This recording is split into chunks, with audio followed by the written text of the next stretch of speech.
এই মুহূৰ্তত আহি পৰিছে অসমবাসী ৰাইজৰ কাৰণে কেইবাটাও গুৰুত্বপূৰ্ণ খবৰ। অসমৰ লাখ লাখ ধনী দুখীয়া পৰিয়ালৰ বাবে এটা ডাঙৰ খবৰ। অৰ্থাৎ অহা 10 তাৰিখে অৰুণোদয় 3.0 জৰিয়তে মহিলাসকলৰ বেংকত সোমাব 3,000 টকা। কিন্তু এই 3,000 টকা কোনে কোনে লাভ কৰিব, লগতে কোনে কোনে বঞ্চিত হ'ব, এই কাম কৰক নহ'লে নাপাব অৰুণোদয় ধন। লগতে আজিৰে পৰা ৰাজ্যত নতুনকৈ 7টাকৈ নিয়ম সলনি কৰিছে চৰকাৰে। বহুকেইটা সামগ্ৰীৰ দাম বৃদ্ধি পালে সবিয়াক জানিব। লগতে আত্মসহায়ক গোটৰ মহিলাসকলক চৰকাৰে দিব 25,000 টকা। লগতে যিসকলে নতুনকৈ আবেদন কৰিব তেওঁলোকক দিব 10,000 টকা। কিন্তু কোনে কোনে 25,000 টকা লাভ কৰিব সবিয়াক জানিব এইটো ভিডিঅ'ৰ মাধ্যমত। লগতে ৰেচন কাৰ্ডত নাম থাকিলে এটা ডাঙৰ খবৰ, কিয়নো আজিৰে পৰা মুখ্যমন্ত্ৰী ডক্টৰ হিমন্ত বিশ্ব শৰ্মাই ৰেচন কাৰ্ডক লৈ এটা ডাঙৰ ঘোষণা কৰিলে। গতিকে ভিডিঅ'টো সম্পূৰ্ণকৈ চাওক আৰু ভালদৰে বুজি লওক। তবলক ভিডিঅ'টো আৰম্ভ কৰোঁ। আজিৰ প্ৰথমটো খবৰ হৈছে ৰাজ্যৰ লাখ লাখ ধনী দুখীয়া আৰু মধ্যবিত্ত পৰিয়ালৰ বাবে এটা অত্যন্ত জৰুৰী খবৰ, কিয়নো আজিৰে পৰা সমগ্ৰ অসমতে কেইবাটাও সামগ্ৰীৰ দাম বৃদ্ধি পালে। লগতে কেইবাটাও সামগ্ৰীৰ দাম হ্ৰাস পালে। লগতে গেছ চিলিণ্ডাৰৰ পৰা আৰম্ভ কৰি কেইবাটাও নতুন নিয়ম সলনি কৰিলে চৰকাৰে। আপডেটটো এবাৰ চাই লওক। আজিৰে পৰা সলনি হ'ল 7টাকৈ নিয়ম।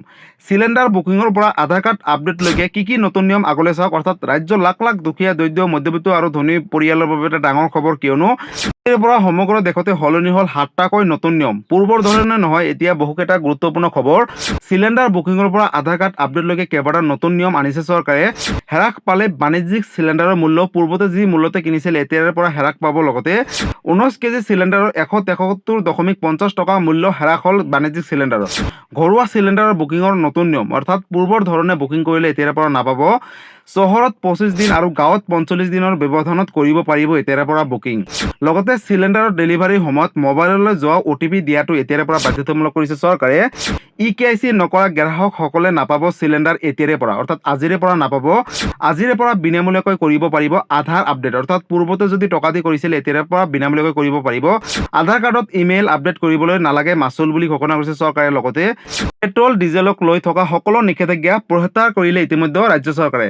লগতে বৃদ্ধি পালে পাছপোৰ্ট আবেদনৰ মাচুল। পূৰ্বতে যদি আপোনালোকে কম টকাতে আবেদন কৰিব পাৰিছিলে, এতিয়াৰে পৰা এই টকাটো বৃদ্ধি হ'ল। গতিকে ৰাজ্যৰ লাখ লাখ দুখীয়া, দৰিদ্ৰ আৰু মধ্যবিত্ত পৰিয়ালৰ বাবে এটা অত্যন্ত জৰুৰী খবৰ, কিয়নো আজিৰে পৰা সমগ্ৰ অসমতে এই 7টাকৈ নিয়ম ইতিমধ্যে প্ৰযোজ্য হ'ল। গতিকে গেছ চিলিণ্ডাৰৰ পৰা আৰম্ভ কৰি পাছপোৰ্টলৈকে আজিৰে পৰা এই 7টাকৈ নতুন নিয়ম সলনি কৰিলে ৰাজ্য চৰকাৰে। গতিকে ৰাজ্যৰ লাখ লাখ দুখীয়া, দৰিদ্ৰ পৰিয়ালৰ বাবে এটা ডাঙৰ খবৰ আছিলে। আৰু আজিৰ পৰৱৰ্তী খবৰটো হৈছে ৰাজ্যবাসীৰ বাবে আন এটা ডাঙৰ খবৰ। অৰ্থাৎ ৰেচন কাৰ্ডক লৈ অসমৰ মাননীয় মুখ্যমন্ত্ৰী ডক্টৰ হিমন্ত বিশ্ব শৰ্মাই ডাঙৰ ঘোষণা কৰিলে। নতুন এটা আপডেট আহিছে, আপডেটটো এবাৰ চাই লওক। 1 পৰা 10 জুলাইলৈকে অন্য সেৱা দিন 9টাকৈ নতুন নিয়মেৰে সংগ্ৰহ কৰক বিনামূলীয়াকৈ চাউল। এই কাম নকৰিলে নাপাব ৰেচন কাৰ্ডৰ জৰিয়তে বিনামূলীয়াকৈ চাউল আৰু আহিবলগীয়া সময়ত বিনামূলীয়াকৈ সামগ্ৰী। ৰেচন কাৰ্ডৰ লাখ লাখ হিতাধিকাৰীসকলৰ বাবে এটা ডাঙৰ খবৰ। আজিৰে পৰা ৰাজ্যত আৰম্ভ হ'ল অন্য সেৱা আঁচনিৰ দিন। আৰু নতুন নিয়মেৰে সংগ্ৰহ কৰক ৰেচন কাৰ্ডৰ জৰিয়তে বিনামূলীয়াকৈ চাউল আৰু আহিবলগীয়াত লাভ কৰিব কেইবাটাও সামগ্ৰী। ৰেচন সংগ্ৰহৰ সময়ত মানি চলিব লাগিব এইসমূহ নতুন নিয়ম চৰকাৰে আনিলে, অন্যথা ৰেচন লাভৰ পৰা বঞ্চিত হ'ব লাখ লাখ হিতাধিকাৰীসকলে বুলি ইতিমধ্যে ঘোষণা কৰিছে মাননীয় মুখ্যমন্ত্ৰী ডক্টৰ হিমন্ত বিশ্ব শৰ্মাই। 1 নম্বৰ, EKYC সম্পূৰ্ণ নকৰা গ্ৰাহকসকলে নাপাব ৰেচন কাৰ্ডৰ জৰিয়তে চাউল। 2 নম্বৰত, আধাৰ কাৰ্ডৰ সৈতে ৰেচন কাৰ্ডত লিংক কৰিব লাগিব মোবাইল নম্বৰ, আৰু এই কাম নকৰিলে নাপাব ৰেচন কাৰ্ডৰ জৰিয়তে চাউল। 3 নম্বৰত, ৰেচন আনিবলৈ যাওঁতে লগত নিব লাগিব লিংক থকা মোবাইল ফোন এতিয়াৰে পৰা। 4 নম্বৰত, ৰেচন সংগ্ৰহৰ সময়ত ফিংগাৰপ্ৰিণ্ট দিয়াটো বাধ্যতামূলক কৰিছে ইতিমধ্যে ৰাজ্য চৰকাৰে। লগতে 5 নম্বৰত, ৰেচন লোৱাৰ পাছতে সংগ্ৰহ কৰিব লাগিব আপোনালোকে এখন ৰচিদ, আৰু ৰচিদখন আপোনালোকে নিয়াটো বাধ্যতামূলক। 6 নম্বৰত, ই-পষ্ট মেচিনত সৃষ্টিৰ ৰচিদ ল'ব লাগিব হিতাধিকাৰীসকলে এতিয়াৰে পৰা। 7 নম্বৰত, ই-পষ্ট মেচিনত হিতাধিকাৰীসকলৰ মোবাইল নম্বৰ অন্তৰ্ভুক্ত অথবা নিশ্চিত কৰিব লাগিব এতিয়াৰে পৰা। লগতে একেলগে একাধিক ৰেচন কাৰ্ডত পঞ্জীয়ন নহ'ব, এটাকৈ মোবাইল নম্বৰ। লগতে SMS-ৰ জৰিয়তে মোবাইল নম্বৰলৈ প্ৰেৰণ কৰিব পাৰিব OTP বুলি ইতিমধ্যে ঘোষণা কৰিছে চৰকাৰে। লগতে সুলভ মূল্যৰ দোকানীও মানিব লাগিব বহুকেইটা গুৰুত্বপূৰ্ণ নিয়ম ইতিমধ্যে ঘোষণা কৰিছে চৰকাৰে। গ্ৰাহকৰ সৈতে অনিয়ম কৰিলে সুলভ মূল্যৰ দোকানী পৰিব বিপদত। গতিকে ৰাজ্যৰ লাখ লাখ দুখীয়া, দৰিদ্ৰ আৰু মধ্যবিত্ত পৰিয়ালৰ বাবে এটা ডাঙৰ খবৰ, কিয়নো ৰেচন কাৰ্ড থকা প্ৰতিটো পৰিয়ালে এতিয়াৰে পৰা EKYC কৰাটো বাধ্যতামূলক।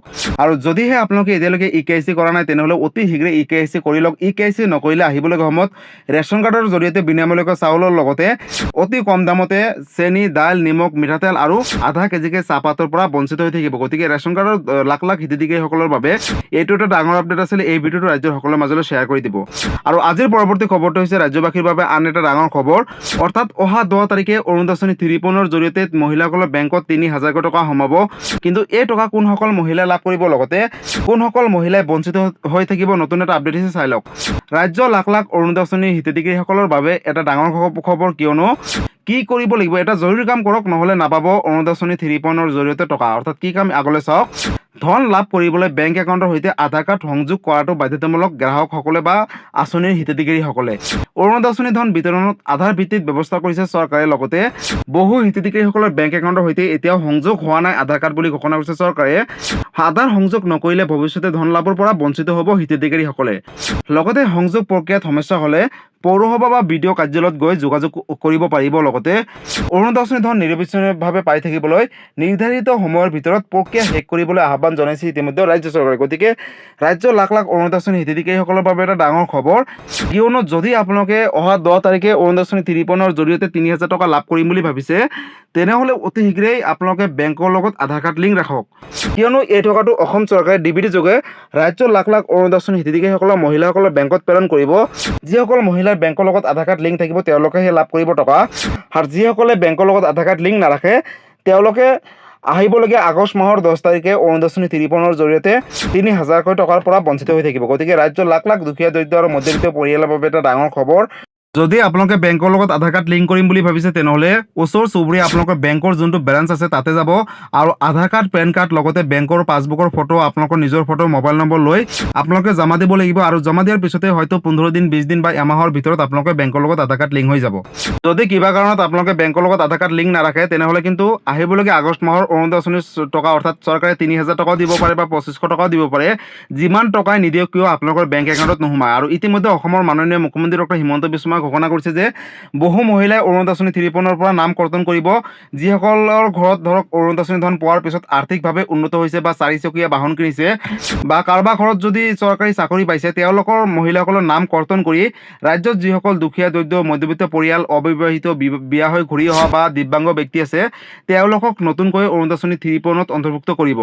আৰু যিসকলে অযোগ্য হ'ব তেওঁলোকৰ নামসমূহ কৰ্তন কৰিব। গতিকে যদি আপোনালোকৰ ঘৰত তেনেকুৱা কোনো ব্যক্তি আছে, তেনেহ'লে আপোনালোকৰ নামসমূহ কৰ্তন কৰিব। আৰু যিসকল দুখীয়া দৰিদ্ৰ মধ্যবিত্ত পৰিয়াল যোগ্য হয় তেওঁলোকেহে লাভ কৰিব অৰুণোদয় আঁচনি। গতিকে অৰুণোদয় আঁচনিক লৈ এইটো এটা ডাঙৰ আপডেট আছিলে। এই ভিডিঅ'টো সকলোৰে মাজলৈ শ্বেয়াৰ কৰি দিব। আৰু আজিৰ পৰৱৰ্তী খবৰটো হৈছে আত্মসহায়ক গোটৰ 10,000 টকাক লৈ। বন্ধুসকল, যিসকল মহিলাই আত্মসহায়ক গোটৰ জৰিয়তে ইতিমধ্যে 10,000 টকা লাভ কৰিছে, তেওঁলোকে পুনৰ পাব 25,000 টকা। কিন্তু কোনসকল মহিলাই 25,000 টকা পাব? যিসকল মহিলাই এই 10,000 টকা লৈ ভালকৈ ব্যৱহাৰ কৰিছে বা ভাল কামত খটুৱাইছে বা ভাল ব্যৱসায় কৰিছে, তেওঁলোকক পুনৰ চৰকাৰে 25,000 টকা ছেকেণ্ড ইনষ্টলমেণ্টৰ জৰিয়তে দিব। আৰু যিসকলে এই 10,000 টকা লৈ নিজৰ পাৰ্চনেল কামত খটুৱাইছে, মোবাইল কিনিছে বা কিবা খাইছে, তেওঁলোকক কিন্তু চৰকাৰে পুনৰ 25,000 টকাৰ পৰা বঞ্চিত কৰিব। গতিকে যদি আপুনি 10,000 টকা লৈ ভালকৈ ব্যৱহাৰ কৰিছে, তেনেহ'লে 25,000 টকা ল'বলৈ সাজু হওক, কিয়নো চৰকাৰে অতি শীঘ্ৰেই ছেকেণ্ড ইনষ্টলমেণ্টৰ জৰিয়তে 25,000 টকা দিব ৰাজ্যৰ লাখ লাখ আত্মসহায়ক গোটৰ মহিলাসকলক। গতিকে আত্মসহায়ক গোটৰ মহিলাসকলৰ বাবে এটা ডাঙৰ খবৰ। আৰু আজি মুখ্যমন্ত্ৰী ডক্টৰ হিমন্ত বিশ্ব শৰ্মাই ডাঙৰ ঘোষণা কৰিলে যে অৰুণোদয় আঁচনিৰ পৰা আৰম্ভ কৰি ৰেচন কাৰ্ডলৈকে কেইবাটাও বৃহৎ মন্তব্য কৰিলে। গতিকে এই ভিডিঅ'টো ৰাজ্যৰ সকলো ব্যক্তিৰ মাজলৈ শ্বেয়াৰ কৰি দিব, যাতে এই ভিডিঅ'টো চাই সকলোৱে বেংকৰ লগত আধাৰ কাৰ্ড লিংক কৰি আহিবলগীয়া সময়ত অৰুণোদয় আঁচনি 3.0 জৰিয়তে, অৰ্থাৎ আগষ্ট মাহত তেওঁলোকৰ বেংক একাউণ্টত পোনপটীয়াকৈ এই টকাটো সোমাই যায়। লগতে যদি অৰুণোদয় আঁচনি বা আত্মসহায়ক গোট বা PM কিষাণ হওক বা ৰেচন কাৰ্ড হওক, যিকোনো আঁচনিক লৈ কিবা সুধিবলগীয়া বা জানিবলগীয়া আছে, আপোনালোকে মোক কমেণ্ট কৰি জনাব, মই নিশ্চয় ৰিপ্লাই দিবলৈ চেষ্টা কৰিম। লগতে বন্ধুসকল, আপোনালোকে সকলোৱে জানে যে অৰুণোদয় আঁচনিৰ ফৰ্ম আগষ্ট মাহৰ পৰা নতুনকৈ চৰকাৰে বিতৰণ কৰিব। যিসকল দুখীয়া দৰিদ্ৰ আৰু মধ্যবিত্ত পৰিয়াল অৰুণোদয় আঁচনিৰ পৰা বঞ্চিত হৈ আছে, তেওঁলোকক চৰকাৰে নতুনকৈ অৰুণোদয় আঁচনিৰ বাবে ফৰ্ম দিব আগষ্ট মাহৰ পৰা। আৰু আগষ্ট মাহৰ পৰা ক'ত কেনেকৈ ফৰ্ম দিয়ে, লগতে কেনেকৈ ফিল আপ কৰি জমা দিব লাগিব, ক'ত দিব লাগিব, সবিশেষ এটা মই নতুন এটা ভিডিঅ' বনাই আপলোড কৰিম। তাৰ বাবে আপোনালোকে এই চেনেলৰ লগত জড়িত হৈ থাকিব। লগতে নতুন নতুন আপডেটসমূহ চাই থাকিবলৈ এই চেনেলৰ লগত আপোনালোকে ছাবস্ক্ৰাইব কৰি ল'ব। লগতে ভিডিঅ'টোত এটি লাইক কৰিব আৰু এটি কমেণ্ট কৰি আপোনালোকৰ মতামতসমূহ জনাব। লগতে এই ভিডিঅ'টো ৰাজ্যৰ সকলো মহিলা তথা সকলো ব্যক্তিৰ মাজলৈ শ্বেয়াৰ কৰি দিব।